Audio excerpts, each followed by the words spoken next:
ഇരിക്കെ വീണ് മരിച്ചതില്ലേ? കണ്ടില്ലേ? അതെൻ്റെ വലിയ ആഗ്രഹമാണ്. ഞാനങ്ങനെ വചനം പ്രഘോഷിച്ചുകൊണ്ടിരിക്കെ മരിക്കണം എന്നുള്ളതാണ്. എൻ്റെ ഭാര്യയെ കേൾക്കുമ്പോൾ പറയും, എന്നെയും കൂടി ആ നേരത്ത് കൊണ്ടേക്കണേന്ന്. ശ്രദ്ധിക്കണേ, എല്ലാവരും ശ്രദ്ധിക്കണേ. എൻ്റെ മരണം സംഭവിക്കുകയാണ്. സ്വർഗത്തിൽ ഭയങ്കര ബഹളം. ആരാണ് ബഹളം ഉണ്ടാക്കുന്നത്? ബഹളം എന്ന് പറഞ്ഞാൽ ഭയങ്കര ഒരു ജനാവലി. ഈ കഴിഞ്ഞ 25 വർഷമായിട്ട് എൻ്റെ ധ്യാനം കൂടി സ്വർഗത്തിൽ ചെന്നേക്കണവരെല്ലാവരും കൂടി ഒരു യൂണിയൻ ഉണ്ടാക്കിയിരിക്കുകയാണ്. എൻ്റെ ഒരു ഫാൻ ഗ്രൂപ്പ്. എൻ്റെ തോമസ് പോൾ ഫാൻസ് ഒരു ബോർഡൊക്കെ ഉണ്ടാക്കിയിട്ട് പത്രോസിൻ്റെ അടുത്ത് ചെയ്തിരിക്കുകയാണ്. വെൽക്കം തോമസ് പോൾ, ഞങ്ങൾക്ക് ഇയാളെ സ്വീകരിക്കണം.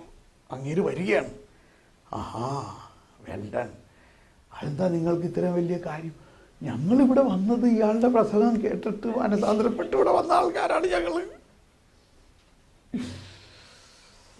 ഉണ്ടിട്ടോ, എനിക്ക് ഒരുപാട് പേരുണ്ട് സ്വർഗത്തിൽ. അതുകൂടാണ്ട് എൻ്റെ പ്രിയപ്പെട്ട കൊച്ചുറേസിയും John of the Cross, Francis Assisi, Saint Augustine, ഇവരൊക്കെ എൻ്റെ ആൾക്കാരാണ്. അവര് ഞാനിവിടെ പൗലോസ് ലീഗ അവിടെ ഇരുന്നുകൊണ്ട് ഇങ്ങനെ പറഞ്ഞുകൊണ്ടിരിക്കുകയാണ് എല്ലാ ദിവസവും. ഇന്ന് നീ ഇത് പറഞ്ഞേക്കണം. അവരെന്നെ അവിടെ നിന്ന് കയറ് വലിച്ചുകൊണ്ടിരിക്കുകയാണ്. പൗലോസിനെ കൊട്ടയിലിറക്കി കാര്യം ഓർക്കണില്ലേ? ഞാൻ നാട്ടിൽ നിന്ന് പോരുമ്പോൾ എൻ്റെ പ്രയർ ഗ്രൂപ്പിലൊക്കെ പറയണത്, കൊട്ടയിൽ ഇറക്കാണിട്ടോ നിങ്ങൾ എന്നെ കയറ് വിട്ടേക്കരുത് എന്ന് പറഞ്ഞ പത്രോസിൻ്റെ കൊട്ടയിൽ ഇറക്കിയ ആൾക്കാർ ആ കയറ് വിട്ടാൽ പോയില്ലേ? പത്രോസല്ല, പൗലോസ് എന്ന മാതിരി എന്നെ കുറേ പേര് കയറ് പിടിച്ചുകൊണ്ടിരിക്കുന്നുണ്ട്. എനിവേ, അപ്പോൾ അന്ന് ഞാൻ മരിക്കണ ദിവസം സ്വർഗത്തിൽ ഇവരെല്ലാവരും കൂടി ചേർന്ന് എനിക്കൊരു സ്വീകരണം തരികയാണ്. അപ്പോൾ പത്രോസ് ഉടനെ പറയുകയാണേ, അതൊക്കെ ശരിയാണ്, പക്ഷെ ഇദ്ദേഹമാണ് നമ്മുടെ കീ വചനപ്രഘോഷകനാണ്. അതുകൊണ്ട് പുള്ളിക്കൊരു പ്രമോഷൻ കൊടുക്കാനാണ് ഇങ്ങനെ ഇവിടെ കൊണ്ടുവരണത്. വന്ന വഴി തന്നെ പറയാണ്, എനിക്ക് വലിയ സന്തോഷമായി തോമസ് പോളെ, പക്ഷെ നമുക്ക് ഉടനെ തന്നെ ഇവിടെ നിന്നുകൊണ്ട് ലോകത്തിൻ്റെ നാനാഭാഗത്തേക്ക് നീ പ്രഘോഷിച്ചോ. അതല്ലേ കൊച്ചുറേസി ചെയ്യണത്, അതല്ലേ ഫ്രാൻസിസ് അസീസി ചെയ്യണത്, അതല്ലേ ഇഗ്നേഷ്യസ് ഓഫ് ലയോള ചെയ്യണത്. അവരെല്ലാം മരിച്ച് അവിടെ റെസ്റ്റ് എടുക്കുകയാണോ? RIP. എന്താ RIP? Rest in peace. ഈ മരിച്ചവരൊന്നും അവിടെ ഇരുന്ന് റെസ്റ്റ് എടുക്കുകയല്ല. കൊച്ചുറേസി റെസ്റ്റ് എടുക്കുകയാണോ? അൽഫോൻസാമ്മ റെസ്റ്റ് എടുക്കുകയാണോ? പാതിരിപ്പിയോ റെസ്റ്റ് എടുക്കുകയാണോ? ഇവരൊക്കെ മരിച്ചു കഴിഞ്ഞതോടെ ഇവരുടെ പ്രവർത്തന മണ്ഡലം സാറ്റലൈറ്റ് മാതിരിയായി. ഇവിടെ ഇപ്പം എൻ്റെ പ്രവർത്തന മണ്ഡലം ഒരു സമയത്ത് ഒരു സ്ഥലത്ത് നിന്ന് പ്രവർത്തിക്കാൻ പറ്റുന്നുള്ളൂ. ഗോതമ്പ് മണി അഴുകിക്കഴിഞ്ഞാൽ അത് ധാരാളം ഫലം പുറപ്പെടുവിക്കും. നമ്മൾ മരിച്ചു കഴിയുമ്പോഴാണ് നമ്മുടെ ക്രിസ്തീയ ജീവിതത്തിൻ്റെ യഥാർത്ഥ വളർച്ച വരുന്നത്. അതിൽ നിന്ന് അതാണ് കൊച്ചുറേസി എല്ലാം. ഇവൻ 3.5 വയസ്സിൽ കൊച്ചുറേസി അമ്മയോട് പറഞ്ഞു എന്നാ പറഞ്ഞത്, അമ്മച്ചി എന്തിനാണ് ഈ കിടന്ന് കഷ്ടപ്പെടണം, വേഗം മരിച്ച് സ്വർഗത്തിന് പോയിക്കൂടെ. 3.5 വയസ്സിൽ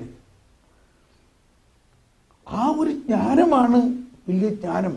മരണാനന്തരം നമ്മൾ എന്താകും എന്ന് ഇവിടെ ഇരിക്കുന്ന സമയത്ത് വിശ്വസിക്കണം. അപ്പോൾ നമ്മൾ വേഗം മരിക്കും. അറ്റ്ലീസ്റ്റ് മരണത്തിനെ കുറിച്ച് ഒരു ഭയം ഉണ്ടാവില്ല. മരണം ഒരു ആനന്ദകരമായിട്ട് തോന്നും. ആരെങ്കിലും മരിക്കുമ്പോൾ പ്രൈസ് ദി ലോർഡ് എന്നും പറഞ്ഞ് പാട്ടും പാടും. കരയാൻ തോന്നില്ല. എനിക്കങ്ങനെ തോന്നാം. മരിച്ചു, പ്രൈസ് ദി ലോർഡ്, അങ്ങേരെ അവിടെ ചെന്നു. അങ്ങേരെ ജീവിതം രക്ഷപ്പെട്ടു. കറക്റ്റ്. രക്ഷപ്പെട്ടതല്ല, രക്ഷപ്പെട്ടു. ഒരു മിനിറ്റ് കംപ്ലീറ്റ് ആകട്ടെ. അപ്പോൾ ഇപ്പോൾ കൊച്ചുറേസ്യ സ്വർഗത്തിൽ ചെന്ന് ഇവിടെ വെച്ചാൽ പറഞ്ഞു, ഞാൻ എൻ്റെ സ്വർഗം മുഴുവനും സുവിശേഷ വേലയ്ക്കായി ഉപയോഗിക്കും. അങ്ങനെ എല്ലാ വിശുദ്ധരും ഇപ്പോൾ അതിശക്തമായ ഈ ഫ്രാൻസിസ്, പാവപ്പെട്ട അസീസിയിലെ ഫ്രാൻസിസ് സുവിശേഷ വേല ചെയ്യണത് കണ്ടോ? അങ്ങനെ ഒരു പോപ്പിനെ വരെ സ്വന്തമാക്കിയിരിക്കുകയാണ്. ആണോ ഇല്ലയോ? എന്തുകൊണ്ടാണ് ഇന്ന് യുവാക്കൾ അയാളുടെ കോൺഗ്രിഗേഷനിൽ ചേരാനായിട്ട് ഓടിക്കൂടണത്? അയാൾ അതുപോലെ അവിടെ നിന്ന് പ്രവർത്തിക്കാൻ എപ്പോഴും. അവരവിടെ കിടന്ന് ഉറങ്ങിയല്ല, അവരെല്ലാവരും. അപ്പം എന്നോട് പത്രോസ് പറയാണ്, നീയേ അങ്ങനെ സൈബീരിയയിലേക്കും റഷ്യയിലേക്കും പാകിസ്ഥാനിലേക്കും അഫ്ഗാനിസ്ഥാനിലേക്കും ഖാലിസ്ഥാനിലേക്കും എല്ലാം പോയി സുവിശേഷം പ്രഘോഷിക്കണം ഒരേ സമയത്ത്. അപ്പോൾ ഇവിടെ നമ്മുടെ ഇന്ത്യക്കാർ നമ്മളെ പിടിച്ച് വലിച്ചുകൊണ്ടിരിക്കുന്നുണ്ട്. അപ്പോൾ ഇന്ത്യയിലും ഇംഗ്ലണ്ടിലും എല്ലാ സ്ഥലത്തും ഒരേ സമയത്ത് എനിക്ക് സുവിശേഷം പ്രഘോഷിക്കാനുള്ള അവസരം എപ്പോഴാണ് ഉണ്ടാവുന്നത്? മരിച്ചു കഴിയുമ്പോഴാണ്. നിനക്ക് ഫുൾ ടൈം ഷിപ്പ് എടുക്കാം.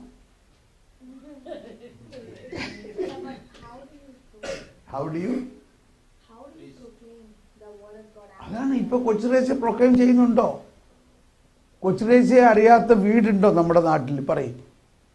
കൊച്ചുറേസ്യ ഓരോരുത്തും പ്രൊക്ലെയിം ചെയ്തിട്ടില്ല. കൊച്ചുറേസ്യ അവിടെ ഇരുന്നു. അതാണ് കോണ്ടംപ്ലേഷൻ. കോണ്ടംപ്ലേഷനിലൂടെ നമുക്ക് ഈ ട്രാൻസ്മിറ്റ്. അതാണ് സങ്കീർത്തനം 19 പറയുന്നത്, ഭാഷണമില്ല, വാക്കുകളില്ല, ശബ്ദം പോലും കേൾക്കാനില്ല, എന്നിട്ടും അവയുടെ സ്വരം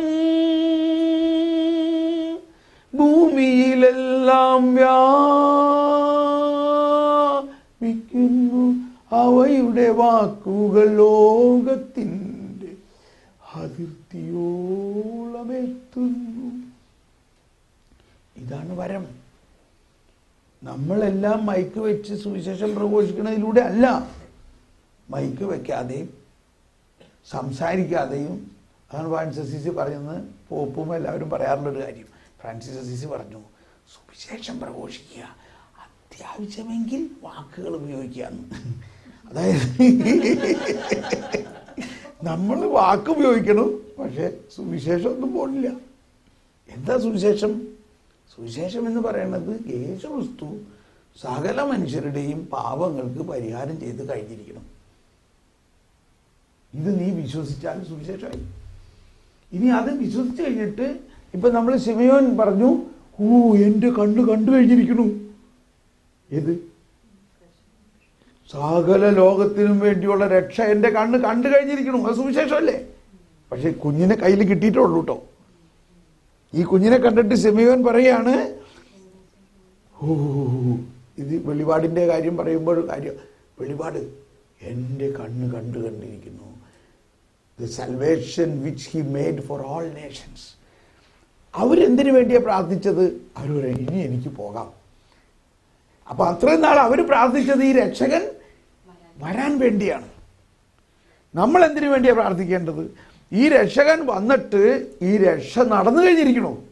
ഈ രക്ഷ നടന്നു കഴിഞ്ഞിട്ട് അതിൻ്റെ രക്ഷാകരമായ കൃപാവരം ഇടുക്കി ഡാം പോലെ ഇങ്ങനെ കെട്ടിക്കിടക്കുകയാണ്, സ്റ്റാഗ്നന്റ്. നമ്മൾ ഡെഡ് സീ എന്ന് കേട്ടിട്ടുണ്ടല്ലേ? എന്തുകൊണ്ടാണ് അത് ഡെഡ്? അതിന് ഔട്ട്ലെറ്റ്സ് ഇല്ല. എന്നാൽ സീ ഓഫ് ഗാലിലിക്ക് ഔട്ട്ലെറ്റ്സ് ഉണ്ട്. അതുകൊണ്ട് സീ ഓഫ് ഗാലിലിയിൽ ഫുൾ ഓഫ് ഫിഷ്. ഡെഡ് സീയിൽ ഒരു മത്സ്യമില്ല.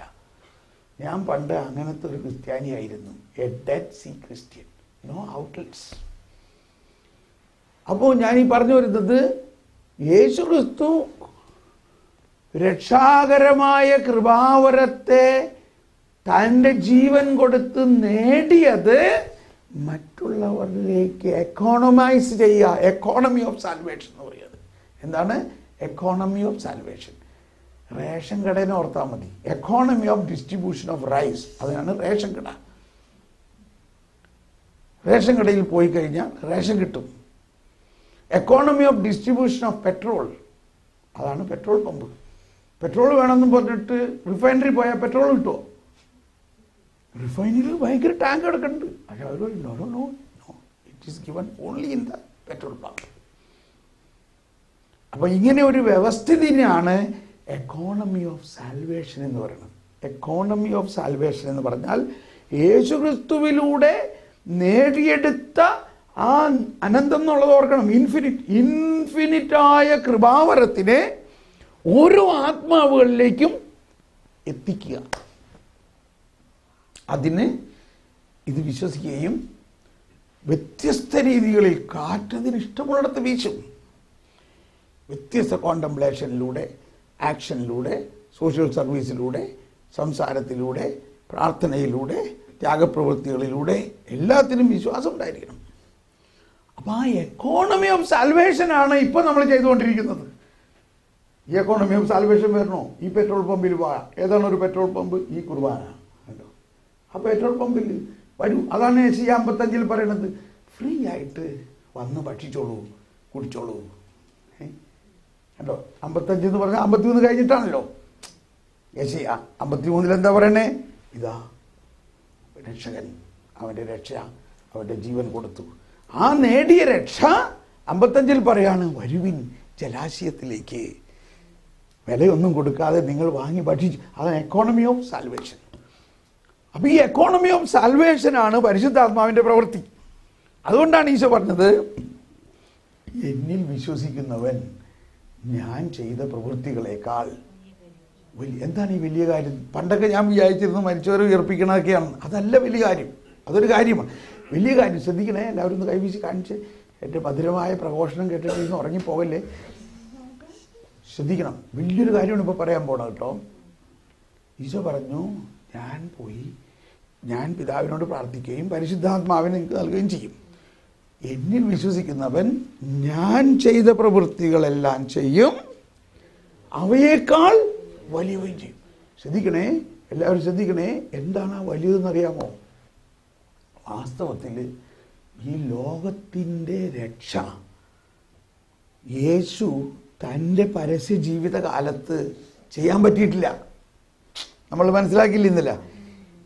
അവർ കണ്ടിട്ടും കാണാതിരിക്കുന്നതിനും കേട്ടിട്ടും ഗ്രഹിക്കാതിരിക്കുന്നതിനും അങ്ങനെ അവർ എൻ്റെ അടുത്ത് വന്ന് രക്ഷ പ്രാപിക്കാതിരിക്കുന്നതിനും വേണ്ടിയാണിത്. കാരണം യേശുവിൻ്റെ ഈ രക്ഷ അവർക്ക് കൊടുക്കാൻ പറ്റണത് എപ്പോഴാണ്? യേശു മരിച്ചുയർത്ത് കഴിഞ്ഞാലേ പറ്റുള്ളൂ.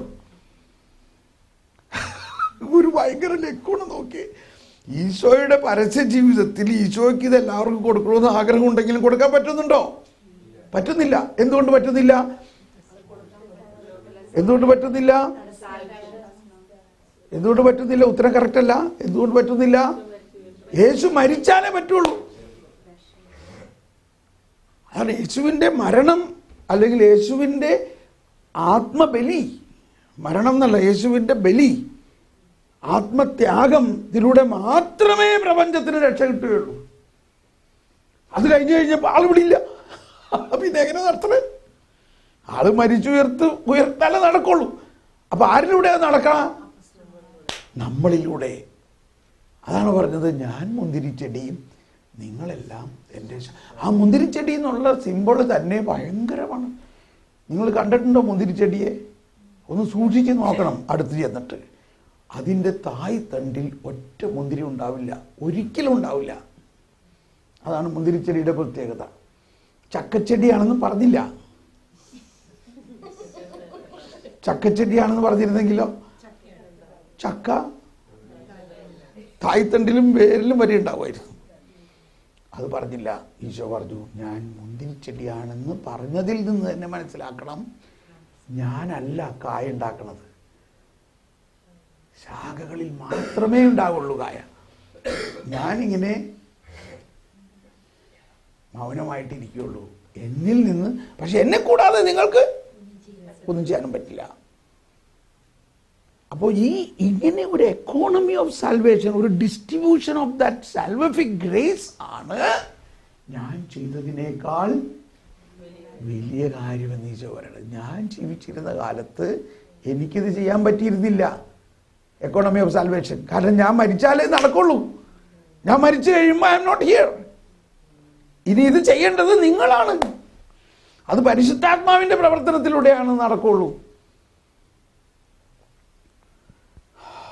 Praise the Lord. മനസ്സിലായോ? മനസ്സിലായില്ലേ? ക്ലിയർ ആയില്ലേ? ഭയങ്കരമാണത്. അത് നടക്കുന്നുള്ളത് തീർച്ചയാണ്. ഈ കർത്താവ് ചോദിച്ചത് നടത്താതിരിക്കുമോ? നമ്മൾ ഈ ലോകത്തിന്റെ അന്ധകാരം ഒന്നും കണ്ട് ഭയപ്പെടേണ്ട വല്ല ആവശ്യമുണ്ടോ? പടിപടിയായിട്ട് ഇതെല്ലാം പോവും, ഇതെല്ലാം മാറും. ഇതെല്ലാത്തിനും ഈശോ പരിഹാരം ചെയ്ത് കഴിഞ്ഞിരിക്കണു. അത് വിശ്വസിക്കണം. ഒരു 10 പേരുണ്ടായാൽ മതി. അതാണ് അബ്രാഹത്തിനോട് പറഞ്ഞത്, ഒരു 10 നീതിമാന്മാരുണ്ടെങ്കിൽ അത് നശിപ്പിക്കില്ല ഞാൻ. നമ്മളിൽ അങ്ങനെ വിശ്വസിക്കുന്ന അനേകം നീതിമാന്മാരുടെ അനേകം രക്തസാക്ഷികളുടെ ചുടുനിണത്തിൽ പൊരിച്ചുണ്ടാക്കിയിരിക്കുന്നതാണ് ഈ സഭ. ഇതെങ്ങനെ തളരും? ഒരിക്കലും തളരില്ല. അപ്പൊ ഈ ചുടുനിണം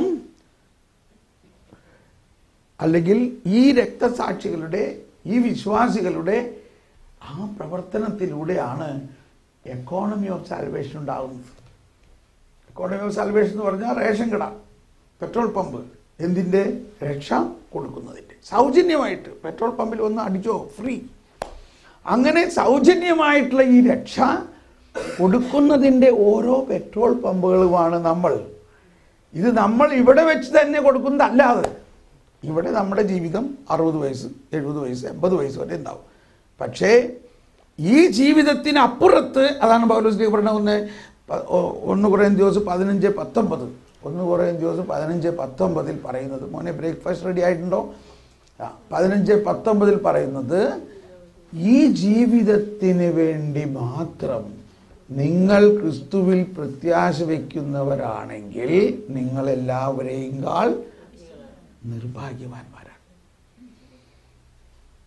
നമ്മൾ മനസ്സിലാക്കേണ്ടത്, ഈ ജീവിതത്തിൽ അപ്പുറത്ത് അനന്തമായ ഒരു ജീവിതത്തിന് വേണ്ടിയുള്ള ഒരു ചെറിയ പ്രിപ്പറേഷൻ മാത്രമാണ് ഇവിടുത്തെ ജീവിതം. ഈ ജീവിതത്തിനപ്പുറത്ത് അനന്തമായ ഒരു ജീവിതമുണ്ട്. ആ അനന്തമായ ജീവിതമുണ്ടെങ്കിലും അത് തുടങ്ങേണ്ടത് ഇവിടെയാണ്. It begins here. അതിവിടെ തുടങ്ങി. ഇപ്പം ഈശോ ജനിച്ച സമയത്ത് എന്തോരം കുഞ്ഞുങ്ങളെ രക്തസാക്ഷികളായി.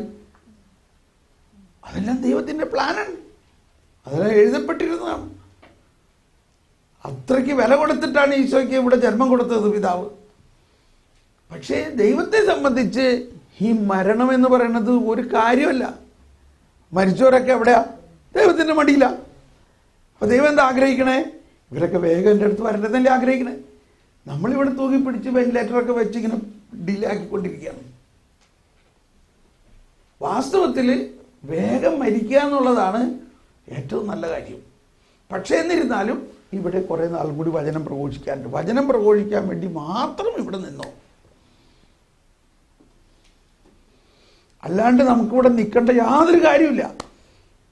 പാട്ട് പാടണം കേട്ടോ. എൻ്റെ ദേശം ഇവിടെയല്ല, ഇതൊക്കെ പാടും. എന്നിട്ട് ഇവിടെ നമ്മൾ വലിച്ചു നീട്ടിക്കൊണ്ടിരിക്കുകയാണ്. നിങ്ങളിവിടെ ഒരു വിസിറ്റർ മാത്രമാണ്. നിങ്ങളുടെ പെയ്യാർ എവിടെയാ? നിങ്ങളുടെ സിറ്റിസൺഷിപ്പ് എവിടെയാ? സ്വർഗത്തില. പിന്നെ നിങ്ങൾ ഇവിടെ സിറ്റിസൺഷിപ്പ് എടുത്തെന്തിനാ?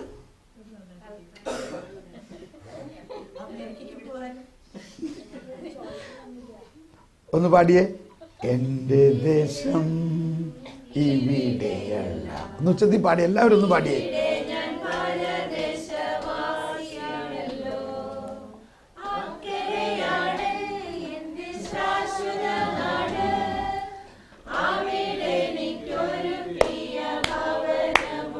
ഒന്ന് ഉച്ചത്തിൽ പാടിയേ.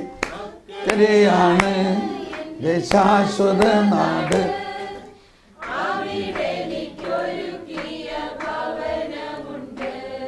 ഓക്കെ, ഇപ്പോൾ പെട്ടെന്ന് നമ്മൾ വേറൊരു ലെവലിലേക്ക് കൊണ്ടുപോയി നമ്മളല്ലേ. ആക്ച്വലി ഈ ദൈവരാജ്യത്തിൻ്റെ ഈ ഭൂമിയിലുള്ള ഒരവസ്ഥയും ദൈവരാജ്യത്തിൻ്റെ മരണാനന്തര അവസ്ഥയെക്കുറിച്ച് നമുക്ക് ക്ലിയർ ആയിട്ടൊരു ഐഡിയ കിട്ടിക്കഴിയുമ്പോൾ നമ്മൾ ഫ്രീ ആകും. ഭയങ്കര സന്തോഷമാണ്. അത് ഞാനൊരു ക്ലാസ് കൂടി ഉണ്ട്. അതായത് മരിച്ചു കഴിഞ്ഞാൽ എന്ത് സംഭവിക്കുന്നു? ശരീരത്തിൻ്റെ ഉയർപ്പ്, തനത് വിധി, സ്വർഗം, ശുദ്ധീകരണ സ്ഥലം, നരകം, പൊതുവിധി, പുതിയ ആകാശം, ഇങ്ങനെ 8 കാര്യങ്ങൾ നമ്മൾ പഠിക്കണം. അത് മനസ്സിലായി കഴിഞ്ഞാൽ നമ്മൾക്ക് വേഗം മരിക്കാനേ തോന്നുള്ളൂ. കാരണം മരണം ഒരു ആനന്ദമാണ്. മരണം ഒരിക്കലും ഒരു ദുഃഖമല്ല. മരണം എന്ന് പറഞ്ഞാൽ യേശുവിനോടൊപ്പം പൂർണ്ണമായി ആകുന്നതിൻ്റെ സ്റ്റെപ്പാണ് മരണം. മരിച്ചാൽ നമ്മൾ പൂർണ്ണമായിട്ട് യേശുവിലായി. പിന്നെ നമ്മുടെ ശരീരം വിട്ടു. ഈ ശരീരം നമ്മൾ മരിക്കുമ്പോൾ നമ്മുടെ ശരീരം, ഈ മർത്യമായ ശരീരം മണ്ണിൽ അഴുകിപ്പോകുന്നു എങ്കിലും ഈ ശരീരം അന്ത്യദിനത്തിൽ നമ്മുടെ ആത്മാവിനോട് ചേരും, ഉയർത്തെഴുന്നേറ്റ്. ആ പ്രതീക്ഷയിലാണ് ഇപ്പൊ നമ്മുടെ ശരീരം തന്നെ. അപ്പൊ നമ്മുടെ ശരീരവും നശിക്കുന്നില്ല, നമ്മുടെ ശരീരത്തിന്റെ മർത്യത നശിക്കുന്നു. നമ്മുടെ ശരീരത്തിനൊരു ദൈവത്വമുണ്ട്. ആത്മാവ് അമർത്യമാണ്, അമർത്യമായ ആത്മാവിന് ദൈവത്വമുണ്ട്. എന്ന മാതിരി ഈ മർത്യമായ ശരീരത്തിലും ഒരു ദൈവത്വമുണ്ട്. അത് ദൈവം ഉണ്ടാക്കിയതാണ്. അതുകൊണ്ടാണ് നമ്മൾ ആ ശരീരത്തെ സംസ്കരിക്കുന്നത്. ആ ശരീരത്തെ സംസ്കരിക്കുമ്പോൾ അത്രയും പ്രാർത്ഥനാപൂർവം, ഈ ശരീരം ഇത്രയും നാൾ പരിശുദ്ധാത്മാവിൻ്റെ ആലയമായിരുന്നു, ഈ ശരീരത്തിലുള്ള ദൈവത്വം നശിക്കുന്നില്ല, ഈ ശരീരം അന്ത്യദിനത്തിൽ ഉയർത്തെഴുന്നേറ്റ് ഈ ആത്മാവിനോട് തന്നെ ചേരും, വേറെ ആത്മാവിനോട് ചേരില്ല. എന്തുകൊണ്ടാണ്? ഈ ആത്മാവിൻ്റെ ഉള്ള ദൈവത്വവും ഈ ശരീരത്തിലുള്ള ദൈവത്വവും ഒരു കോമൺ ഫാക്ടറാണ്. എവിടെ ആയിരുന്നപ്പോൾ? നമ്മളിവിടെ ആയിരിക്കുമ്പോൾ ഇല്ലേ? നമുക്ക് ദൈവം ജീവൻ നൽകിയത് ശരീരത്തെയും ആത്മാവിനെയും സെപ്പറേറ്റ് ഉണ്ടാക്കിയിട്ട് ചേർക്കുകയല്ല ചെയ്തത്. മനസ്സിലായോ? നമ്മളിൽ ആത്മാവ്, മനസ്സ്, ശരീരം എന്ന 3 തലങ്ങൾ ഉണ്ടെങ്കിലും ഇത് 3നെയും ഒന്നായിട്ടാണ് ദൈവം സൃഷ്ടിച്ചത്. ഭയങ്കരമാണ് ആ സൃഷ്ടി. അതായത് അമർത്യമായ ആത്മാവും മർത്യമായ ശരീരം, a material and spiritual thing. അതാണ് ദൈവത്തിൻ്റെ സൃഷ്ടിയുടെ മകുടം എന്ന് പറയുന്നത്. We are created with a heavenly and earthly substance. Heavenly substance is the soul, ആത്മാവ്. Earthly substance is the body. എന്നാൽ ഇത് രണ്ടും ദൈവം സൃഷ്ടിച്ചിരിക്കുന്നു. ഇത് രണ്ടിലും ദൈവത്വമുണ്ട്. ആ ദൈവത്വം നഷ്ടപ്പെടുന്നില്ല. നമ്മൾ മരിക്കുന്നു എന്ന് പറഞ്ഞാൽ നമ്മുടെ ആത്മാവും ശരീരവും വേർപെട്ടു. അതാണ് മരണം. മരണം എന്ന് പറഞ്ഞാൽ ആത്മാവും ശരീരവും വേർപെട്ടു. ശരീരം ഭൂമിയിലേക്ക് പോകുന്നു, ആത്മാവ് ദൈവത്തിലേക്ക് പോവുകയും ഈ ശരീരത്തിനെ വേഗം കിട്ടാൻ വേണ്ടി കാത്തിരിക്കുകയും ചെയ്യാണ്. ഈ ശരീരം അന്ത്യദിനത്തിൽ അമർത്യ ശരീരമായി മാറി ഈ ആത്മാവിനോട് ചേരും. അതുകൊണ്ട് നമ്മൾ ശരീരവും നമുക്ക് നഷ്ടപ്പെടുത്തില്ല. ശരീരം എന്തിനാണ് അടക്കുന്നത്? സംസ്കരിക്കാൻ വേണ്ടിയിട്ടാണ്. സംസ്കരിക്കുക എന്ന് പറഞ്ഞാൽ ഈ ശരീരം ഇപ്പോൾ ഇരുമ്പ് സംസ്കരിച്ചു, അല്ലെങ്കിൽ സ്വർണം ഓറ് സംസ്കരിച്ചു കഴിഞ്ഞപ്പോൾ തങ്കമായി മാറി എന്ന പോലെ നമ്മുടെ ഈ മർത്യ ശരീരം സംസ്കരിക്കപ്പെട്ട് കഴിയുമ്പോൾ, ഈശോയുടെ ശരീരം സംസ്കരിക്കപ്പെട്ട് കഴിഞ്ഞപ്പോൾ അത് അഴുകിപ്പോലും പോകാതെ അമർത്യ ശരീരമായി മാറി. നമ്മുടെ ശരീരം അഴുകും. കാരണം ഈശോയുടെ ശരീരം ജന്മഭാവം പോലുമില്ലാത്ത സ്വർഗത്തിൽ നിന്ന് ഇറങ്ങി വന്ന ശരീരമാണ്. അതുകൊണ്ട് അത് അഴുകില്ല. He's God himself. നമ്മുടെ ശരീരം അഴുകിയാലും അതിൻ്റെ രൂപാന്തരീകരിക്കപ്പെട്ട് അമർത്യ ശരീരമായി മാറും. ഒരു പാട്ടുണ്ട് മലങ്കരയിൽ, പാഴൂഴിയിലുയരും ശൂശാന പൂക്കൾ പോൽ കൈപ്പണിയില്ലാത്തൊരു വസ്ത്രം ചാർത്തിയിടുമ്പോൾ ആദാം മക്കൾക്കായി റൂകുദിശ നെയ്ത വസ്ത്രം ചാർത്തിയിടുമ്പോൾ, അതായത് ആദാം മക്കൾക്കെല്ലാവർക്കും റൂകുദിശ നെയ്ത കൈപ്പണിയില്ലാത്ത വസ്ത്രം. ഈ ശോശാന പൂക്കൾ എന്ന് പറയുന്നത് സിമിസ്തേരിയിൽ നട്ടു വളർത്തുന്ന ഒരു പൂക്കളാണ്, വെളുത്ത പൂവാണ്. ആ പൂവിനെ പോലെ പരിശുദ്ധമായ ഉയർപ്പിൻ്റെ വസ്ത്രമണിയും. ഉയർപ്പ് ആ അർത്ഥത്തിലാണ് സങ്കീർത്തനം 45 പാടുന്നത്, രാജകുമാരി സ്വർണ്ണക്കശ ഉടയാട ചാർത്തുക എന്ന് പറഞ്ഞാൽ ദ എംബ്രോയിഡേഡ് ഗാർമെൻറ്റഡ് എന്ന് പറഞ്ഞാൽ നമ്മൾ മന്ത്രകോടി ഉടുക്കണമാതിരി മണവാട്ടിയെ അണിയിച്ചൊരുക്കുന്നത് ഉയർത്തെഴുന്നേറ്റ ശരീരം അണിയിച്ചുകൊണ്ടാണ്. അതാണ് ആ ഉയർത്തെഴുന്നേറ്റ ശരീരത്തിനെയാണ് രാജകുമാരി സ്വർണ്ണക്കശ ഉടയാട ചാർത്തി അന്തഃപുരത്തിൽ ഇരിക്കുന്നു, വർണ്ണശബളമായ അങ്കിയണിയിച്ചവളെ രാജസന്നിധിയിലേക്ക് ആനയിക്കുന്നു. ഇത് ദൈവത്തിൻ്റെ വിജയ പതാകയാണ്. നമ്മുടെ ശരീരം ഉയർത്തെഴുന്നേറ്റ്, അങ്ങനെ നമ്മളെല്ലാവരും ഉയർത്തെഴുന്നേറ്റ ശരീരത്തോടു കൂടി മണവാട്ടിമാരായിട്ട് രാജ്ഞിയായിട്ട് രാജാവിൻ്റെ സന്നിധിയിലേക്ക് നമ്മളെ കൊണ്ടുപോകും. ഈ പ്രതീക്ഷയിലാണ് നമ്മളിവിടെ ജീവിക്കേണ്ടത്. അതിൻ്റെ ഒരു മുന്നാസ്വാദനമായിട്ടാണ് വിശുദ്ധ കുർബാനയിൽ ഇപ്പോൾ തന്നെ ഉത്ഥാനത്തിൻ്റെ അനുഭവം നമുക്ക് കിട്ടുകയാണ്. നമ്മൾ സ്വീകരിക്കുന്ന ഈശോ മിശിഹ മരിച്ച ഈശോ ആണോ ഉയർത്ത ഈശോ ആണോ? അപ്പൊ ഇത് സ്വീകരിക്കുമ്പോൾ തന്നെ അന്ത്യദിനത്തിൽ വരാനിരിക്കുന്ന ഉത്ഥാനത്തിൻ്റെ ഒരു മുന്നാസ്വാദനം നൽകുന്നു. Praise the Lord. അതാണ് ലാസറിന്റെ വീട്ടിൽ ഈശോ ഡെമോൺസ്ട്രേറ്റ് ചെയ്തത്. ലാസറിന്റെ പെങ്ങള് മർത്തായും മറിയോ എല്ലാം പറഞ്ഞു, ഞങ്ങളുടെ സഹോദരൻ സുഖമില്ലാതായി. ഈശോ നാട് മുഴുവൻ നടന്ന് അവരുടെ രോഗികളെ സുഖപ്പെടുത്തിക്കൊണ്ടിരിക്കുകയാണ്. തീർച്ചയായിട്ടും ഞങ്ങളുടെ സഹോദരനെ സുഖപ്പെടുത്താതിരിക്കില്ല. കാരണം ഈശോയുടെ ഒരു ബാല്യകാല സുഹൃത്തുക്കളാണ് ഇവരെല്ലാവരും. ഈശോ ചെറുപ്പകാലത്ത് 12-ാം വയസ്സിൽ ഈശോയുടെ കുടുംബം എല്ലാം ജെറുസലേമിലേക്ക് ചെന്നപ്പോൾ ഇവരുടെ വീട്ടിലാണ് താമസിച്ചിരുന്നതെല്ലാം. അങ്ങനെ ഇവർ മാങ്ങ പറിച്ചും പഴം പറിച്ചുമൊക്കെ ഒരുമിച്ച് അവിടെ പന്ത് കളിച്ചൊക്കെ നടന്നിരുന്നവരാണ് ഒരുമിച്ച്. ബാല്യകാല സുഹൃത്തുക്കൾ നമ്മൾ പറയാറില്ല, നമ്മളിപ്പോഴും ഓർക്കില്ല. 10-ാം ക്ലാസ്സിൽ നമ്മൾ ഒരുമിച്ച് പഠിച്ചാണ്ട അവിടെ നമ്മൾ എന്തെല്ലാം കുസൃതി കാണിച്ചതൊക്കെ ഓർക്കണില്ലേ ആൾക്കാരെ കാണുമ്പോൾ. എന്ന മാതിരിയാണ് ഈശോയും ലാസറും എല്ലാം. അവർ ചെറുപ്പകാലം മുതലേ സുഹൃത്തുക്കളാണ്. അത്രയ്ക്ക് ഈശോയുടെ ഒരു ഇൻറ്റിമേറ്റ് ഫ്രണ്ടായിരുന്നു ലാസർ. അതുകൊണ്ടാണ് മാർത്താ മറിയയ്ക്ക് ഇത്രയും കോൺഫിഡൻസ് ഉണ്ടായത്. ഒരാളെ പറഞ്ഞയച്ചിട്ട് നീ ഇത്രയും പറഞ്ഞാൽ മതി, നിന്റെ സ്നേഹിതൻ രോഗിയായിരിക്കണം. ഈശോ വേണ്ടമായി ചെയ്തോളും.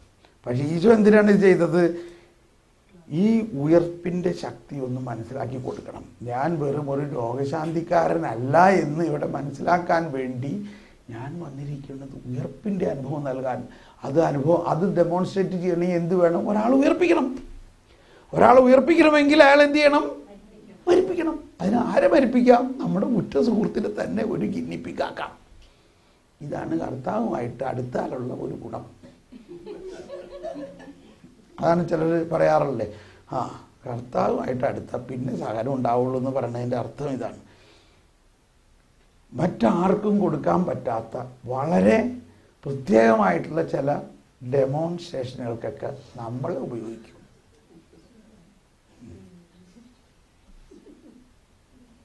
ഭയങ്കര രസമത്.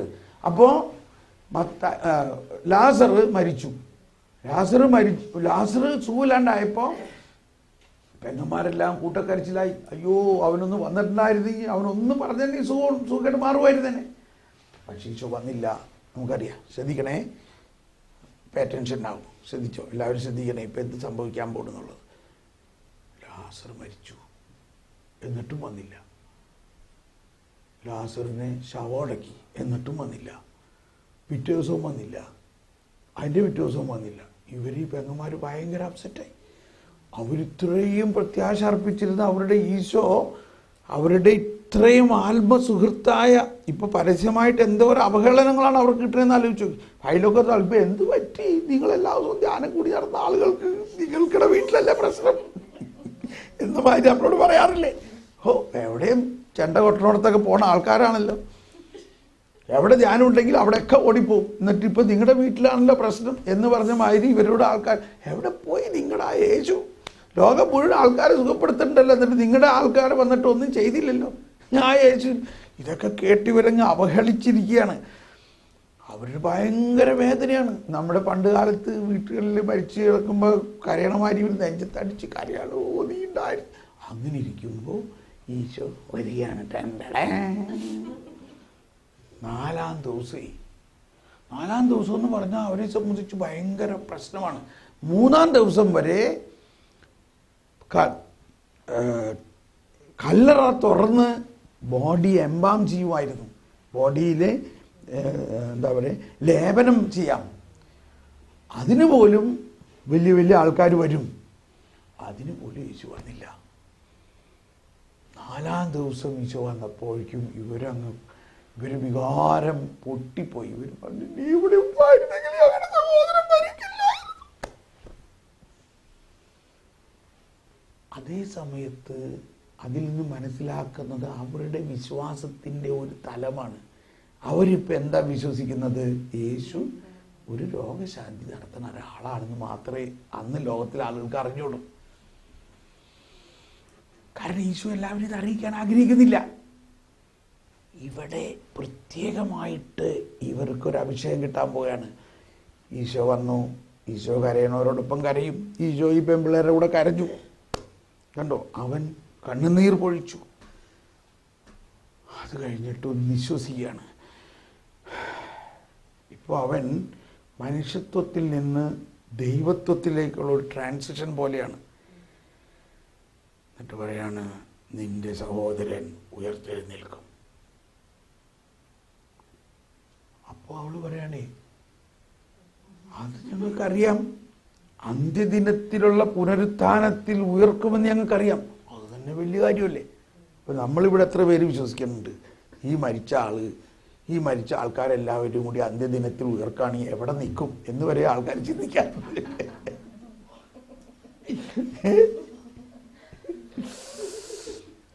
വാസ്തവത്തിൽ ഇപ്പോഴും നമ്മൾ അതൊന്നും ശരിക്കും വിശ്വസിക്കുന്നില്ല. പക്ഷെ മർത്താക്ക് നല്ല വിശ്വാസം ഉണ്ടായിരുന്നു. കാര്യം മരിയാണ് ഭയങ്കര കോണ്ടംപ്ലേറ്റീവ് എങ്കിലും കണ്ടു, ഇവിടെ മർത്ത പറയാണ്, അന്ത്യദിനത്തിലുള്ള പുനരുത്ഥാനത്തിൽ അവൻ ഉയർക്കുമെന്ന് ഞങ്ങൾക്ക് അറിയാം. അത് വലിയൊരു വിശ്വാസ പ്രമാണം. നമ്മുടെ വിശ്വാസ പ്രമാണമാണ് ഇപ്പോൾ പറഞ്ഞത്. നമ്മുടെ വിശ്വാസ പ്രമാണം അവസാനിക്കുന്നത് എങ്ങനെയാ? നിത്യജീവനിലും മരിച്ചവരുടെ ഉയർപ്പിലും നിത്യജീവനിലും ഞാൻ വിശ്വസിക്കുന്നു. അതാണ് അവൾ അവിടെ പറഞ്ഞത്. ഇപ്പോഴാണ് ഇനി ഈശോ ദൈവരാജ്യത്തിൻ്റെ രഹസ്യത്തിൻ്റെ ഏറ്റവും വലിയൊരു കാര്യമാണ് പറയാൻ പോകുന്നത്. I am that resurrection. ഞാനാകുന്നു പുനരുദ്ധാനം. ഞാനായിരിക്കും പുനരുദ്ധാനം എന്നല്ല പറയണേ. He is speaking in present tense. Present ടെൻസിലാണ് പറയണേ. I am. അതാണ് യോഹന്നാന്റെ സുവിശേഷത്തിൽ 7 അയാം ഉണ്ട്. I am the resurrection. I am the life and resurrection. Whoever believes in me will live even if they die. And whoever lives with that faith will not die. അതൊക്കെ ഭയങ്കര കാര്യമാണ്. അതിനി അടുത്ത ധ്യാനത്തിൽ നോക്കാം. ഇപ്പം ഇത്രയും ചിന്തിക്കുക. I am എന്ന് പറഞ്ഞപ്പോൾ മാർത്തായുടെ വിശ്വാസം ഒരു കൊടുമുടിയോളം ഉയർന്നു. ഇത്രയും നാളും നീ വെറും രോഗശാന്തിക്കാരനായിട്ടാണല്ലോ മനസ്സിലാക്കിയിരുന്നത്. നീയാണോ അന്ത്യദിനത്തിൽ തരുന്ന ആ ഒരു പുനരുത്ഥാനം? ഭയങ്കരമായിട്ട് ആ വിശ്വാസത്തിൻ്റെ ഉച്ചകൂടിയ അനുഭവത്തിലേക്ക് അവളെ കൊണ്ടുവരികയാണ്. അവളങ്ങ് ഭയങ്കര ഉയർന്നു. അവളുടെ ആത്മാവ് ജ്വലിച്ചു. ഞാൻ വിശ്വസിക്കുന്നു കർത്താവേ.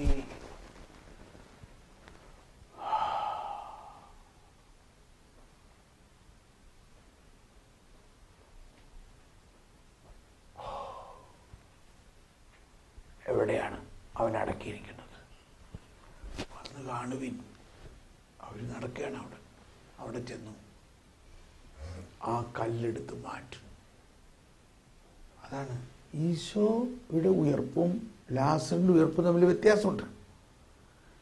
ഈ ലാസർ ഉയർത്തിട്ട് വീണ്ടും മരിച്ചു. അതാ യേശുവിൻ്റെ ഉയർപ്പിൻ്റെ ഒരു ഫോർടേസ്റ്റ് മാത്രമാണ്.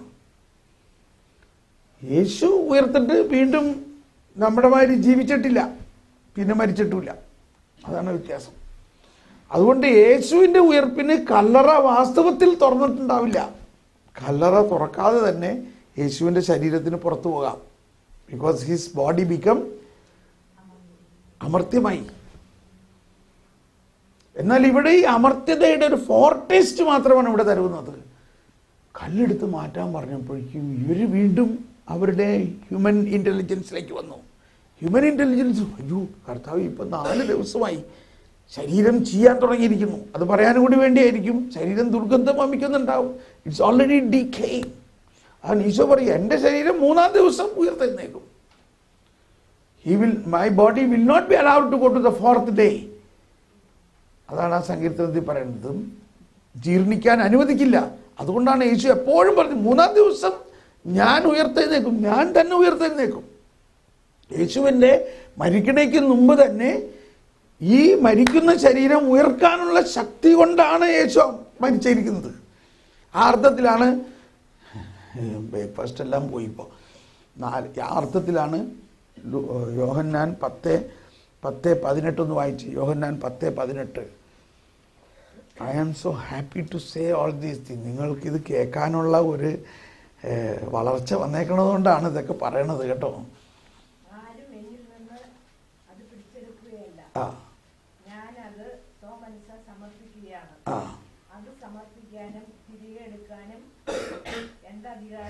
എനിക്ക് അധികാരമുണ്ട്. അതായത് എന്നെ മരിക്കാൻ വേണ്ടി സമർപ്പിക്കാനും ആ മരിച്ചിടത്തുനിന്ന് തിരിച്ചെടുക്കാനും ഉള്ള പൊട്ടാസ എൻ്റെ അകത്ത് ദൈവം തന്നിട്ടുണ്ടെന്ന്.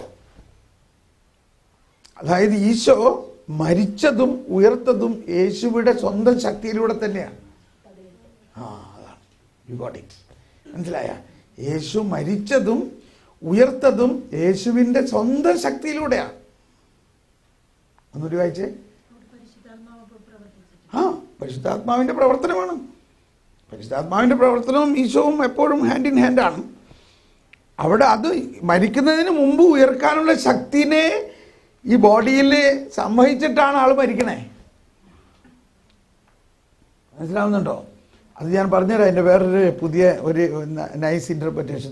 നമ്മളിവിടെ എല്ലാം യൂറോപ്പിൽ ഈസ്റ്റർ എഗ്സ് ഭയങ്കര ഫേമസ് ആണ് ഇല്ലേ? ഈസ്റ്റർ എന്ന് പറഞ്ഞാൽ ഉടനെ കോഴിമുട്ടയൊക്കെ ഉണ്ടാക്കി ഈസ്റ്റർ എഗ്സ് പടമൊക്കെ വരച്ച്. What is the symbolic? Easter എഗിൻ്റെ അർത്ഥം എന്താ? New life. എന്തിനാണ് അതിന് ന്യൂ ലൈഫ് കൊണ്ട് എഗ്ഗ് കൊടുക്കണേ? എന്തിനാ?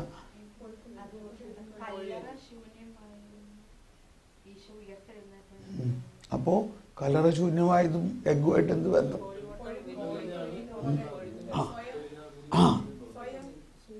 മുട്ട വിരിയുന്നത് അതിൻ്റെ ഉള്ളിൽ നിന്ന് തന്നെ പൊട്ടിച്ചിട്ടാണ് വിരിയുന്നത്.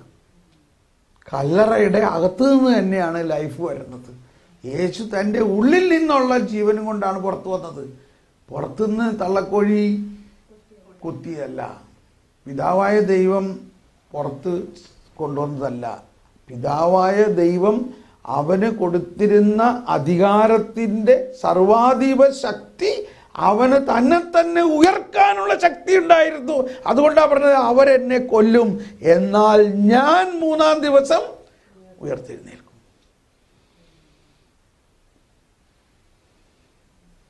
ഇതാണ് ആർക്കും മനസ്സിലാക്കാൻ സാധിക്കാത്തത്, ഇന്നും മനസ്സിലാക്കാൻ സാധിക്കാത്തത്. യേശുവിൻ്റെ സ്വതസിദ്ധമായ ആ അർത്ഥത്തിലാണ്, ആ ശക്തിയാണ് ക്രിസ്ത്യാനിക്ക് കർത്താവ് കൊടുത്തിരിക്കുന്നത്.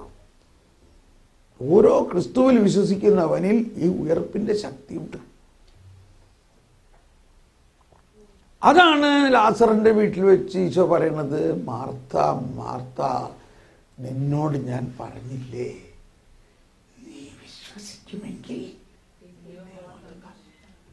ഇപ്പൊ ഞാനൊരു കുറച്ച് ലോജിക്കലായിട്ട് ഞാൻ വിശ്വസിച്ചാൽ മാത്രം മതിയോ? ഞാൻ ഒന്നും ചെയ്യണ്ടേ? ഒന്നും ചെയ്യണ്ട. നീ എന്ത് ചെയ്യും? നിന്റെ ഈ ചീഞ്ഞളിഞ്ഞ് കിടക്കണ ലാസറിനെ നീ എന്ത് ചെയ്യും? പറയും. അവന് ഇഞ്ചക്ഷൻ കൊടുത്താൽ ശരിയാവോ? അവന് മരുന്ന് കൊടുത്താൽ ശരിയാവോ? അവന് വെന്റിലേറ്റർ വെച്ചാൽ ശരിയാവോ? അതാണ് ഭർത്താവ് ഇപ്പം അവൻ ദുർഗന്ധം വമിക്കുന്നു എന്ന് പറയണതിൻ്റെ അർത്ഥം അവന് വേണ്ടി ചെയ്യാനായിട്ട് ഇവൾക്കൊന്നുമില്ല, അവൻ മരിച്ചു.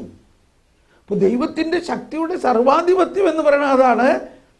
നീ വിശ്വസിച്ചാൽ ഈ സർവാധിപ ശക്തി നിന്റെ വിശ്വാസത്തിലൂടെ നിന്റെ ചീഞ്ഞളിഞ്ഞു കിടക്കണ ലാസറിൽ പ്രവർത്തിച്ച് അവൻ ഉയർത്തെഴുന്നേക്കും. വിശ്വസിക്കുന്നവർക്ക്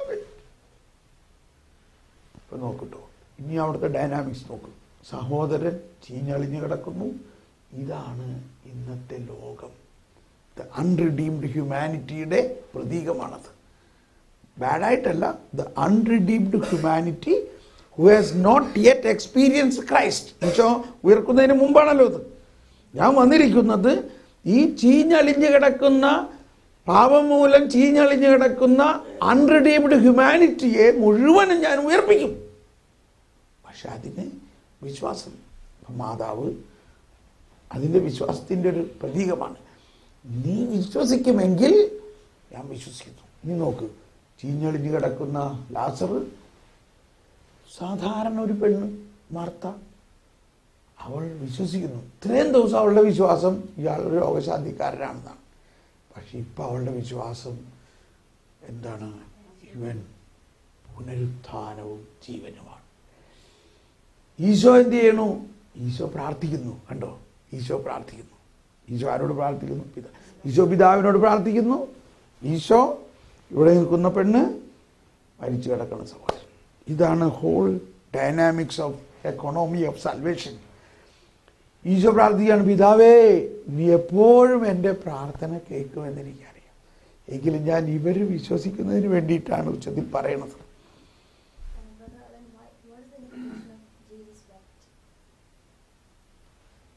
കഴിയട്ടെ. ഈശോ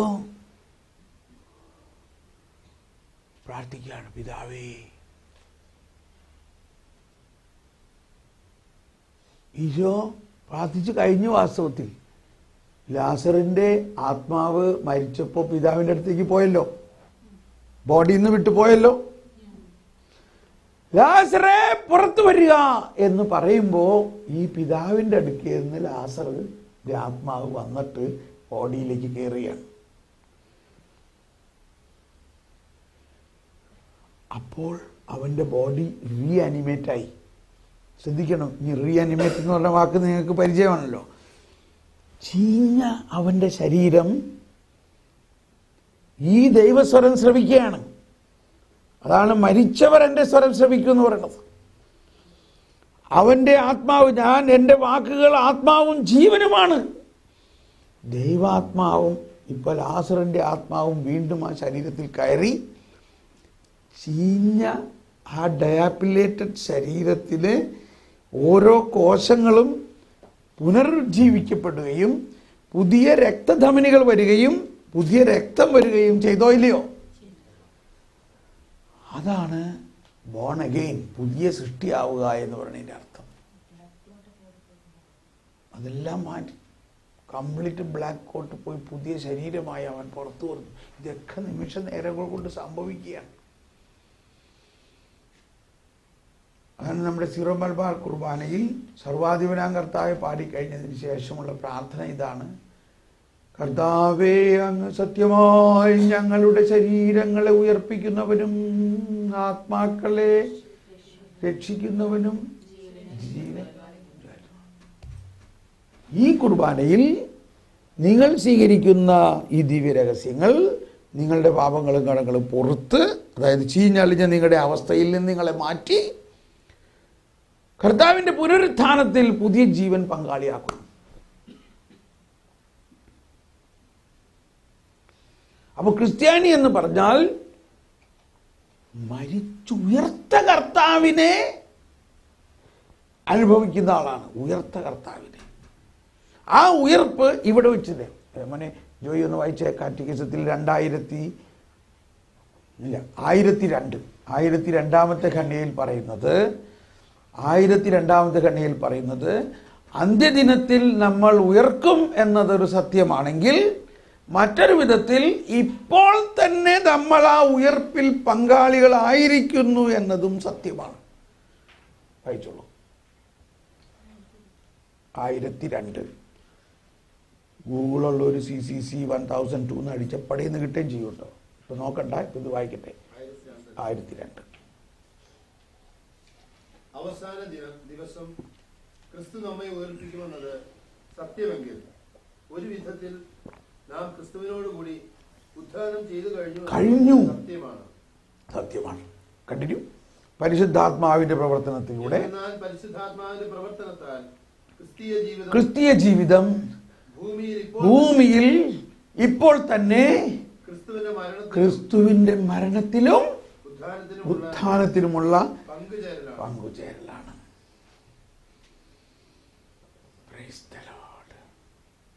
നമുക്കൊന്ന് കണ്ണടച്ച് നന്ദി പറയാം അവിചാരിതമായിട്ട്. ഇതെല്ലാം 2 ദിവസം കഴിഞ്ഞിട്ട് പറയേണ്ട കാര്യങ്ങളാണ്. വരദാനങ്ങളെക്കുറിച്ച് ആണ് പറയേണ്ടത്. പക്ഷേ ഇപ്പം നമ്മളെ മനസ്സിലാക്കിക്കൊണ്ടിരിക്കുന്നത് ഈ വരദാനങ്ങളുടെ ദാതാവിനെ കുറിച്ച് ഇല്ലേ. ഇനി എളുപ്പം വരദാനങ്ങൾ പ്രവർത്തിക്കാൻ തുടങ്ങും കേട്ടോ. ഈ വിശ്വാസമാണ് നമ്മുടേത്. ഒന്ന് കർത്താവിന് നന്ദി പറഞ്ഞു. നമ്മൾ ആ ഉത്ഥാനത്തിൻ്റെ ചൈതന്യത്തിലാണ് ഇപ്പോൾ ജീവിക്കുന്നത്. ഉത്ഥിതനായ ക്രിസ്തു നമ്മുടെ ശരീരത്തെ രൂപാന്തരപ്പെടുത്തിക്കൊണ്ടിരിക്കുന്നു. അങ്ങനെ മാമോദീസായിലൂടെയും സ്ഥൈര്യലേപനത്തിലൂടെയും വിശുദ്ധ കുർബാനയിലൂടെയും ആ ഉയർത്തെഴുന്നേറ്റ കർത്താവിൻ്റെ അനുഭവത്തിലാണ് കർത്താവെ അങ്ങ് സത്യമായി ഞങ്ങളുടെ ശരീരങ്ങൾ ഉയർപ്പിക്കുന്നവനും ആത്മാക്കളെ രക്ഷിക്കുന്നവനും ജീവനെ നിത്യം പരിപാലിക്കുന്നവനുമാകുന്നു. കർത്താവെ ഞങ്ങളുടെ വിശ്വാസം വർദ്ധിപ്പിക്കണമേ. മർത്തായെ പോലെ അങ്ങയുടെ ഉത്ഥാനത്തിൽ വിശ്വസിക്കാൻ ഞങ്ങൾക്ക് കൃപ നൽകണമേ. ജീവജലത്തിൻ അരുവിയായി നിറഞ്ഞു കവിഞ്ഞൊഴുകണമേ.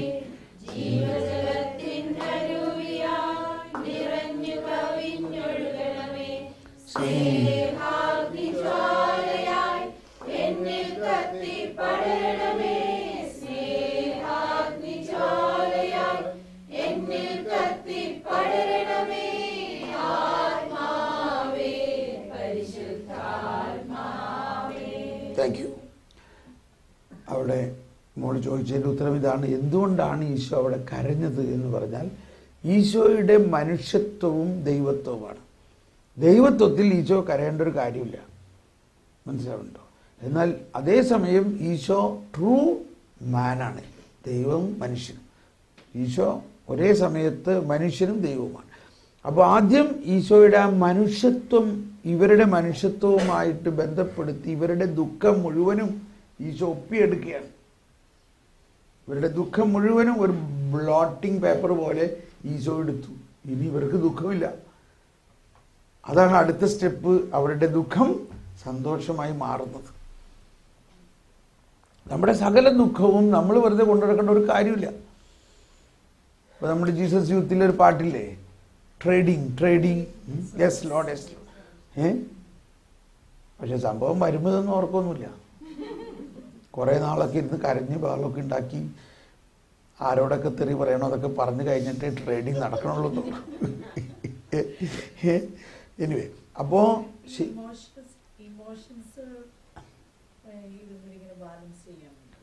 എമോഷൻസ് ശരിക്കും വിശ്വാസം ഉണ്ടായാൽ പിന്നെ ഒരു എമോഷൻ ഉണ്ടാവില്ല.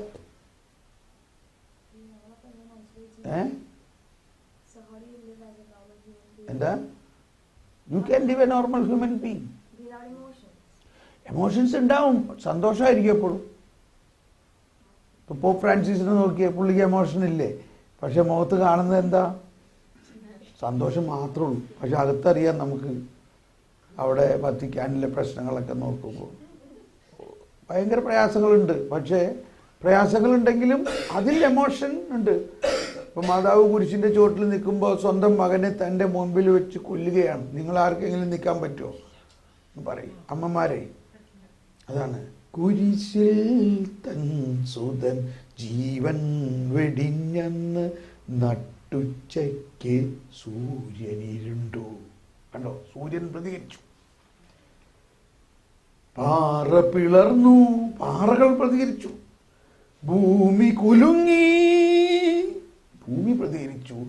എന്നാൽ കുലുങ്ങാതെ അമ്മയിത സുതനോടൊപ്പം. അതാണ് ബ്രാൻഡ് ഫെയ്ത്ത്. ക്രിസ്ത്യൻ ഫെയ്ത്തിൻ്റെ ഫസ്റ്റ് ബ്രാൻഡ് അതാണ്, കുലുങ്ങാതെ നിന്ന അമ്മ. എന്തുകൊണ്ടാണ്? അമ്മയ്ക്കറിയാം 3 ദിവസം കഴിയുമ്പോൾ ഇവൻ ഉയർത്തെഴുന്നേൽക്കുന്നു. വേറെ ആർക്കും അവിടെ അറിഞ്ഞൂടാ. ഉള്ളിൽ ഭയങ്കര വേദനയുണ്ട്. പക്ഷെ ആ വേദന മുഴുവനും അതാണ് നിന്റെ ഹൃദയത്തിലൂടെ ഒരു വാള് കയറും എന്ന് അന്ന് ശിമയോൻ പറഞ്ഞത് അന്നു മുതലേ അമ്മ വെച്ചുകൊണ്ടിരിക്കുകയാണ്. എന്നാണ് ആ ദിവസം? അന്നു മുതലേ ആ ദിവസത്തിന് വേണ്ടി അമ്മ കാത്തിരിക്കുകയാണ്. അത് സ്വീകരിക്കാനും അത് ദൈവത്തിൻ്റെ വേണ്ടി, ലോകത്തിൻ്റെ മുഴുവനും രക്ഷയ്ക്ക് വേണ്ടി ഞാനത് സ്വീകരിക്കുന്നു. അപ്പോൾ കറേജായി എന്ന് പ്രാർത്ഥിക്കുന്നില്ല. ദൈവത്തിന് അറിയാൻ, ദൈവത്തിൽ വിശ്വസിച്ചാൽ മതി. അല്ലാതെ നമ്മൾ ലൈക്ക് ഇപ്പൊ 9 പ്രാവശ്യം കരുതുന്ന നോവേന അങ്ങനെ പറഞ്ഞില്ല. അപ്പൊ നോവേനയുടെ കാര്യമല്ല. ഇപ്പം വേറെ എന്തെങ്കിലും ലൈക്ക് ഒരാളൊരു രോഗമായിട്ട് കിടക്കാം. സോ നമ്മൾ പ്രാർത്ഥിക്കണം വേണ്ടിയോ? ലൈക്ക് പ്രാർത്ഥിക്കണം, വിശ്വസിക്കുക. പ്രാർത്ഥനയുടെ പല തലങ്ങളാണ്. ഇപ്പൊ നമ്മൾ ഒരു പരിശുദ്ധാത്മാവ് പ്രാർത്ഥിക്കുന്നു, കർത്താവ് വിശ്വസിച്ച് പ്രാർത്ഥിക്കുന്നു. ആര് പ്രാർത്ഥിക്കണം? നമ്മൾ പ്രാർത്ഥിക്കണം, അവർ പ്രാർത്ഥിക്കണം. രണ്ടാമത് ഈ ആളെ കുറിച്ചുള്ള ദൈവഹിതം എന്താ? ഈശോ പറഞ്ഞു, നോക്കൂ, 2 കുരുവികളെ നോക്കൂ, അതിൽ ഒരാൾ പോലും എൻ്റെ സ്വർഗസ്ഥനായ പിതാവ് അറിയാതെ താഴെ വീഴില്ല. ഒരാത്മാവ്, ഒരു മനുഷ്യൻ ജനിക്കണതും മരിക്കണതും ദൈവത്തിൻ്റെ കയ്യിലാണ്. ദൈവം അറിയാതെ ആരും മരിക്കില്ല.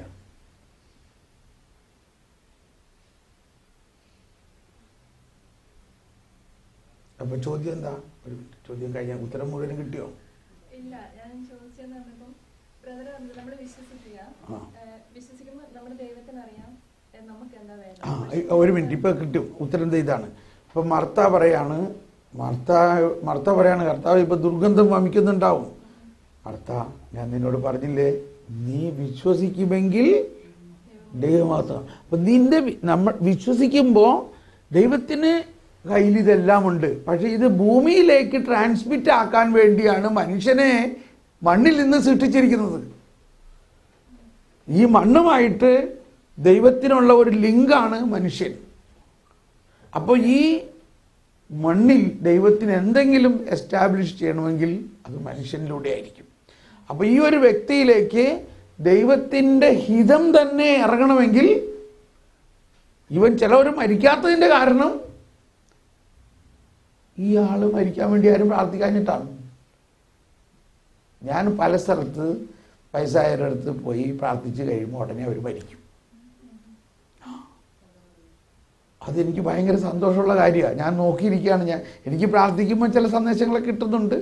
മരിക്കുന്നതിന് തടസ്സമായിട്ട് ചില കാര്യങ്ങളുണ്ടാകും. അത് മാറി ആൾ വേഗം മരിക്കും. അതും പ്രാർത്ഥന തന്നെയാണ്. അപ്പോൾ നമ്മൾ വിശ്വസിക്കുകയാണ്, കർത്താവേ, ഞാൻ വിശ്വസിക്കുന്നു കർത്താവേ, നിന്റെ ഹിതം എൻ്റെ വിശ്വാസത്തിലൂടെ അവൾ നടക്കണേ എന്ന് പറഞ്ഞാൽ മതി, വിശ്വസിച്ചാൽ മതി. അപ്പോൾ അത് നടക്കും. എന്താ ദൈവത്തിൻ്റെ ഹിതം? പക്ഷേ ഇപ്പോൾ ഒരാൾ ഓൾമോസ്റ്റ് മരിച്ചുകൊണ്ടിരിക്കുക, ഞാൻ പ്രാർത്ഥിക്കുക, ലൈക്ക് അയാൾക്ക് ഒരു കൊച്ചു കുഞ്ഞാണ്. അപ്പോൾ ഞാൻ പ്രാർത്ഥിക്കുക, കൊച്ചു മരിക്കല്ലേ മരിക്കല്ലേ എന്ന് ഞാൻ ഇങ്ങനെ പ്രാർത്ഥിക്കുക. ഈശോ എൻ്റെ പ്രാർത്ഥന കേട്ട് അവരുടെ അസുഖം മാറ്റുന്നു. മാറ്റാൻ സാധ്യതയുണ്ട്. ഇപ്പൊ ഈശോയുടെ ഹിതം ഇതായിരുന്നു കൊച്ചു മരിക്കരുത്, പക്ഷെ ഞാൻ പ്രാർത്ഥിക്കുന്ന ആ കൊച്ചു മരിക്കരുത്. കൊച്ചു പറഞ്ഞ വലിയ ആളായിരിക്കും അല്ലേ? കൊച്ചു ആരെങ്കിലും ഒരു ഇമാജിനറി ഒരു പേഴ്സൺ. പക്ഷെ അപ്പൊ വേണമെങ്കിൽ ഒരു വീട്ടില് അയാളായിരിക്കും എല്ലാം. സോ അയാൾ മരിച്ച ആ വീട്ടില് പിന്നെ ഒന്നും ചെയ്യാൻ പറ്റത്തില്ല. അപ്പൊ ഈശോയുടെ ഹിതം ആയിരുന്നു ഇപ്പൊ അയാൾ മരിക്കണം. പക്ഷെ ഞാനിങ്ങനെ ഓർക്കൊക്കെ ആ കുടുംബത്തിൽ ഇനി വേറെ വഴിയില്ല. സോ ഈശോ അയാൾ മരിക്കരുത് എന്ന് ഞാൻ പ്രാർത്ഥിച്ചാല് ഈശോ ആ മരണം മാറ്റി അവർക്ക് ജീവിതം കൊടുക്കാൻ സാധ്യതയുണ്ട്. പക്ഷേ ദൈവത്തിന്റെ പെർഫെക്റ്റ് വിത്ത് ചിലപ്പോൾ മറ്റതായിരിക്കാം. ദൈവം ആഗ്രഹിക്കുന്നത് ആൾ മരിച്ച് സ്വർഗത്തിൽ പോവുകയും ഈ കുഞ്ഞിനെ ദൈവം തന്നെ പരിപാലിക്കുന്നതായിരിക്കും. നമ്മുടെ മാനുഷികമായിട്ട് ഇതുകൊണ്ട് ചിന്തിക്കുകയാണ്. ഇപ്പോൾ ഒരു സഹോദരിക്ക് 7 മക്കളുള്ള ഒരു സഹോദരി, ജർമ്മൻകാരി, അവളുടെ ഭർത്താവ് പെട്ടെന്ന് മരിച്ചു. ഇവൾക്ക് താങ്ങാൻ പറ്റില്ല. എന്ത് ദൈവം! ആളുകളെല്ലാം പറയാണ്, എന്ത് ദൈവം! പടിപടിയായിട്ട് ഗാലറി മാതിരിയാണ് 7 മക്കൾ. മനസ്സിലായില്ലേ? ഇതിങ്ങനെ നമ്മുടെ പിള്ളേരിങ്ങനെ നിൽക്കുമ്പോൾ ഗാലറി അല്ലേ? 7 മക്കൾ. ഇവളെ ആശ്വസിപ്പിക്കാൻ ആർക്കും പറ്റിയില്ല.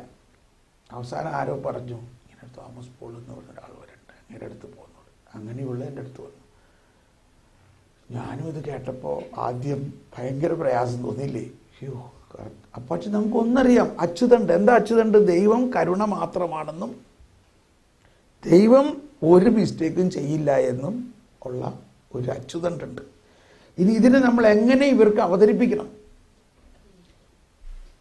ഞാൻ പ്രാർത്ഥിച്ചു, പരിശുദ്ധാത്മാവേ, ഇവരെ ഒന്ന് ആശ്വസിപ്പിക്കാനായിട്ട് എന്ത് ചെയ്യണം? അപ്പോൾ എനിക്ക് ഓരോന്നും ഇങ്ങനെ കിട്ടാൻ തുടങ്ങി. പരിശുദ്ധാത്മാവ് സഹായിക്കുകയാണ് എന്നെ. അതാണ് പരിശുദ്ധാത്മാവാണ്. ഇന്നലെ ഈ അവധി പറഞ്ഞ മാതിരി പരിശുദ്ധാത്മാവ് മുമ്പിട്ട് പോകണം. കർത്താവാണ് എൻ്റെ ഇടയൻ, ഞാനല്ല ഇടയൻ. ഇടയൻ ഇപ്പോൾ പരിശുദ്ധാത്മാവാണ്, മുൻകൂട്ട് പോയിക്കൊണ്ടിരിക്കുകയാണ്. ഞാൻ എൻ്റെ അടുക്കൽ നിന്ന് ഇങ്ങനെ ഓരോന്നും ചോദ്യം തുടങ്ങി. ഞാൻ ഇവളോട് ചോദിച്ചു, നിന്റെ ഭർത്താവ് ഇപ്പോൾ എവിടെയാ? അപ്പോൾ ഇവള് കുറച്ച് നേരത്തേക്ക് ഒരു ഉത്തരവില്ല. എനിക്കറിഞ്ഞൂടാന്ന് പറഞ്ഞു. ഞാൻ പറഞ്ഞു, that is the problem, you should know. എനിക്കങ്ങനെ അറിയണം. നീ നിന്റെ വിശ്വാസത്തിൽ അതിനുള്ള ഇൻഹാൾട്ട്, അതിനുള്ള കണ്ടന്റ് ഉണ്ട്. ഞാനിപ്പോൾ നിന്നെ പറഞ്ഞ് മനസ്സിലാക്കി തരാം. ഞാൻ ചോദിച്ചു, ഇയാൾ ചോദ്യത്തിന് ഉത്തരം പറയുക, ഇയാൾ മാമോദിസ സ്വീകരിച്ച ആളാണോ? തീർച്ചയായിട്ടും. എന്താ മാമോദിസയിൽ സ്വീകരിച്ചത്? മാമോദിസയിൽ സ്വീകരിച്ചത് സ്വീകരിച്ചത് ഇവൾക്ക് പതുക്കെ ഒരു നേരിയ പുഞ്ചിരി വരാൻ തുടങ്ങി ഒരു വശത്ത്. നിത്യജീവൻ. നിത്യജീവൻ എന്ന് പറഞ്ഞാൽ എന്താവുന്നു? ഇങ്ങനെ ഞാൻ ഡെവലപ്പ് ചെയ്ത് വരികയാണ്. ഇയാൾ എല്ലാ ദിവസവും ഇയാൾ പള്ളിയിൽ വല്ലപ്പോഴൊക്കെ പോകാറുണ്ടോ? എനിക്കറിയാം ഇയാൾ എല്ലാ ദിവസവും പള്ളിയിൽ പോകുന്ന ആളാണ്. പക്ഷെ ഇവളിൽ നിന്നത് വരണം. അയ്യോ, അയാൾ എല്ലാ ദിവസവും പള്ളിയിൽ പോവും, വിശുദ്ധ കുർബാന സ്വീകരിക്കുമായിരുന്നു. ആഹാ, അപ്പം എന്താണ് വിശുദ്ധ കുർബാന സ്വീകരിക്കുമ്പോൾ പറയുന്നത്? പെട്ടെന്ന് ഇതൊന്ന് റിലേറ്റ് ചെയ്യാൻ പറ്റുന്നില്ലേ? നമ്മൾ മുഴുവനും ഒരു നെഗറ്റീവ് ചിന്തയിലിരിക്കുകയാണ്. ഞാൻ സ്വർഗത്തിൽ നിന്നിറങ്ങി വന്ന ജീവനുള്ള അപ്പമാവുകയും ഇത് ഭക്ഷിക്കുന്നവൻ അവനിൽ ഞാനും അവൻ എന്നിലും വസിക്കും, അവന് ഞാൻ നിത്യജീവൻ നൽകും. ഇങ്ങനെയാണെങ്കിൽ അയാൾ എവിടെ ഇപ്പോൾ? അദ്ദേഹം തീർച്ചയായിട്ടും സ്വർഗത്തിൽ തന്നെയാണ്. അതോടെ ഇവളുടെ ദുഃഖം മുഴുവൻ മാറി. ഇവളങ്ങ് ഭയങ്കര ചിരിക്കാനും സന്തോഷിക്കാനും തുടങ്ങി. First point. ഇനി ഞാൻ ചോദിച്ചു, എന്നാൽ ഇവരുടെ ഉള്ളിലൊരു ക്വസ്റ്റ്യൻ, അതെനിക്ക് മനസ്സിലായിക്കൊണ്ടാണ്. 7 പിള്ളേരുടെ കാര്യം.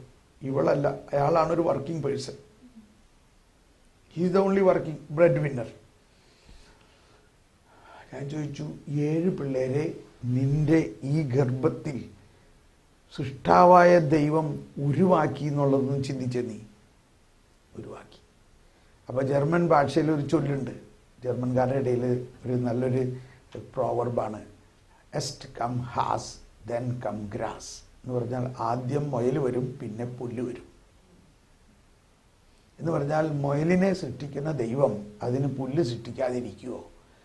അപ്പം ഞാൻ പറഞ്ഞു, നിന്റെ ഈ കുഞ്ഞുങ്ങൾ നിൻ്റേതാണ്, എന്നാ വാസ്തവത്തിൽ നിൻ്റെ അല്ല. നീ ഈ കുഞ്ഞിനെ ഗർഭത്തിൽ വെച്ച് ഇതിൻ്റെ ഒരു തലമുണിതാര് പോലും നീ ഉണ്ടാക്കിയിട്ടില്ല.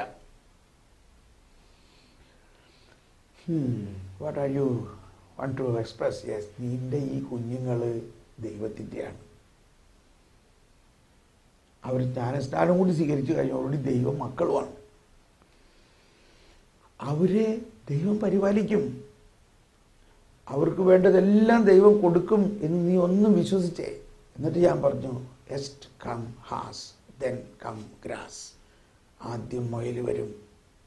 മുയലിനെ ഉണ്ടാക്കുന്ന ദൈവം അതിന് പുല്ല് ഉണ്ടാക്കിയിട്ടുണ്ടാകണം. ഇപ്പം എത്ര നാളായി മരിച്ചിട്ട്? 2 മാസമായി. എന്തെങ്കിലും കുറവ് വീട്ടിലുണ്ടോ? അപ്പോൾ വീട്ടിൽ ഒരു കുറവില്ല, എല്ലാം ഭംഗിയായിട്ട് പോകുന്നു.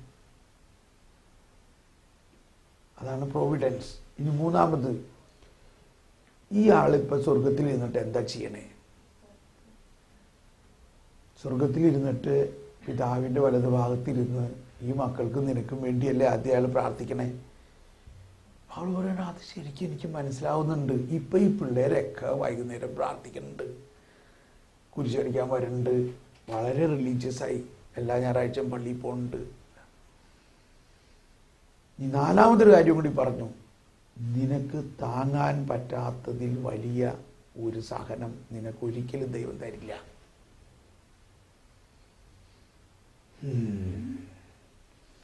അവള് എന്നെ കെട്ടിപ്പിടിച്ച്, നല്ല തടിയുള്ള ഒരു ജർമ്മൻ പെണ്ണ് എന്നെ കെട്ടിപ്പിടിച്ചാലുള്ള അവസ്ഥ എന്നാലോചിച്ചു. എൻ്റെ എല്ലൊക്കെ അങ്ങ് ഞെരിയണമാതിരി തോന്നി. അത്രയ്ക്ക് അവൾ അങ്ങ് സ്നേഹവായ്പോടെ അവൾക്കങ്ങ് സന്തോഷമായി. അവളുടെ കംപ്ലീറ്റ് പ്രയാസം തീർന്നു.